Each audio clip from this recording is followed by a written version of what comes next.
आज Doubtnut app download करें। Doubtnut पर अपने सभी गणित, रसायन विज्ञान, भौतिक विज्ञान और जीव विज्ञान के डाउट्स का करो सफाया। बस प्रश्न की फोटो खींचो, एक ही प्रश्न को क्रॉप करो और तुरंत वीडियो सोल्यूशन पाओ। अभी डाउनलोड करें। हेलो दोस्तों, आपका प्रश्न है अभिक्रिया दर के संघट्ट सिद्धांत की व्याख्या कीजिए। इस सिद्धांत के आधार पर अभिक्रिया दर पर ताप के प्रभाव की किस प्रकार व्याख्या की जा सकती है। तो चलिए इस प्रश्न को हल करते हैं। तो दोस्तों, संघट्ट सिद्धांत के अनुसार ही इसके जो कुछ मुख्य बिंदु हैं संघट्ट सिद्धांत के, यहाँ पे मैंने लिखे हैं। इस सिद्धांत के अनुसार क्या होता है दोस्तों, पहला मुख्य बिंदु है अभिकारक अणुओं के को आपस में टकराने के कारण ही अभिकारक जो हमारे अभिकारक के अणु हैं उनके आपस में टकराने की वजह से ही क्या होती है, रासायनिक अभिक्रिया होती है। अब दोस्तों इसको यहाँ चित्र से समझ लेते हैं। जैसे कि यहाँ पे दो अभिकारक बनाए हैं दोस्तों, दो अभिकारक बना दिए हैं। ठीक है, दो अभिकारकों के अणु ले लिए हैं।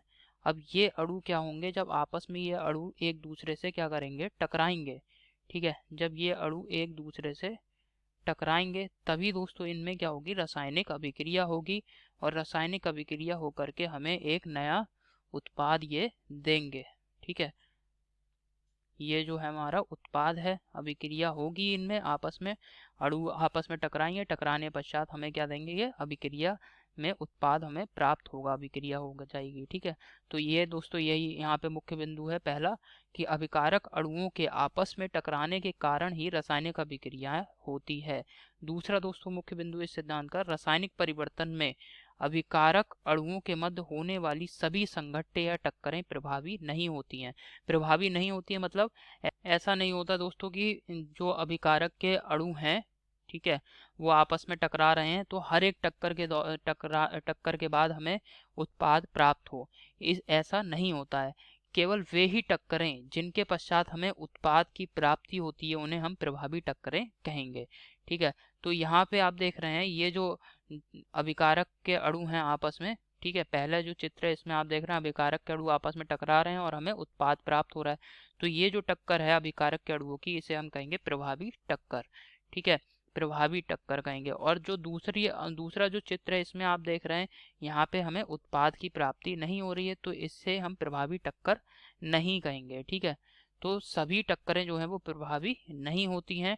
टक्करों की कुल संख्या के एक निश्चित प्रभाज, मतलब जो टक्करों की कुल संख्या जैसे 15 टक्करें हो रही हैं, 15 टक्करें हो रही हैं, उनमें से केवल 4 टक्करें एक निश्चित प्रभाज अर्थात 4 टक्करें ही प्रभावी टक्करें होती हैं, अर्थात इन 4 टक्करों के दौरान ही हमें क्या प्राप्त होगा, उत्पाद प्राप्त होगा। बाकी की जो टक्करें हो रही हैं वो प्रभावी नहीं है, उनमें उनके पश्चात हमें उत्पाद प्राप्त नहीं होगा।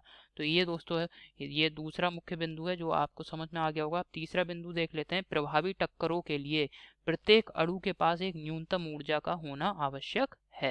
मतलब जो प्रभावी टक्कर है वो कब होगी, प्रभावी टक्कर तभी होगी जब अभिकारक के अणुओं के पास एक निश्चित ऊर्जा होनी आवश्यक है। जैसे कि मैंने कह दिया दोस्तों कि अभिक्रिया में वे ही अणुओं की टक्करें प्रभावी होंगी, वे टक्करें प्रभावी होंगी जिनमें टकराने वाले अभिकारक के अणुओं के पास 5 किलो जूल ऊर्जा होनी आवश्यक है। तो 5 किलो जूल ऊर्जा जिन अभिकारक के अणुओं के पास होगी, अगर वो अभिकारक के अणु आपस में टकराएंगे तो ये जो टक्कर है इसको हम प्रभावी टक्कर कहेंगे और हमें उत्पाद प्राप्त होगा। परंतु अगर दोस्तों इस निश्चित ऊर्जा से कम ऊर्जा है और अभिकारक के अणु आपस में टकरा रहे हैं तो दोस्तों ये प्रभावी टक्कर नहीं होगी और हमें उत्पाद प्राप्त नहीं होगा।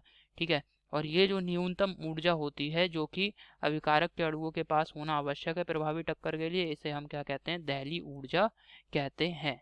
ठीक है, अब दोस्तों यहाँ पे ताप का प्रभाव देख लेते हैं। तो ताप को बढ़ाएंगे तो ताप को बढ़ाने पर क्या होता है दोस्तों, गतिज ऊर्जा बढ़ जाती है अणुओं की, जो अभिकारक के अणु हैं उनकी गतिज ऊर्जा बढ़ जाएगी, जिसकी वजह से क्या होगा, किसी अभिक्रिया का ताप बढ़ाए जाने पर अणुओं के द्वारा प्रभावी टक्करों की संख्या बढ़ गई।